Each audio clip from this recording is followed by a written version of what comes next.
And Senator Vance, it seems as if for many of the elite, progress in America to them actually means leaving behind a great many Americans. And you've written powerfully about this in your own books. You've spoken about this on the campaign trail and as a senator. How do you bring the right kind of progress to Ohio and to America, as opposed to the invidious and divisive kind of progress that Patrick has been discussing?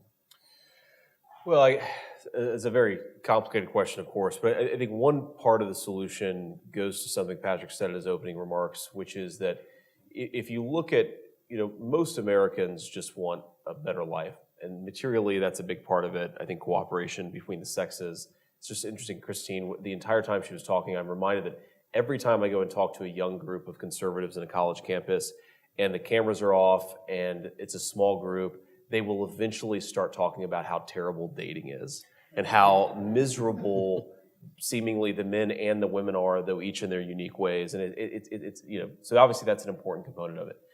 But if you look, so for example, one measure I think of globalization is how many of the profits are laundered through the financial sector in the American economy. So if you go back to 2007, 2008, about 25% of corporate profits right before the financial crisis were going through the financial sector. Well, think about that, right?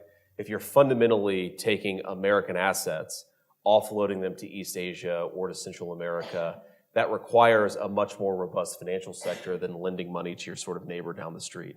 And so I think it's telling that sort of the peak of globalization, which I hopefully think was 2008, you had this massive, massive concentration of corporate sector profits in the financial sector, and you don't have nearly as much real productivity growth. And this is one area where, while sort of, Patrick and Wendell Berry make me really worried about material progress, obviously it has its downsides, I'm fundamentally a believer in higher productivity, higher standards of living, and I think that that's compatible, though it's somewhat complicated, with a social contract and a social fabric that's still fundamentally stable.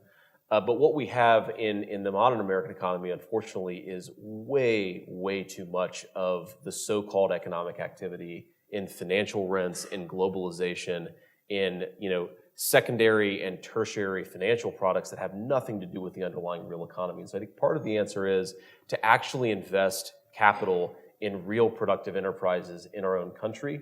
That's the sort of thing that produces rising standards of living that I think is compatible with a solid social fabric. But how to get there, of course, is a very complicated story.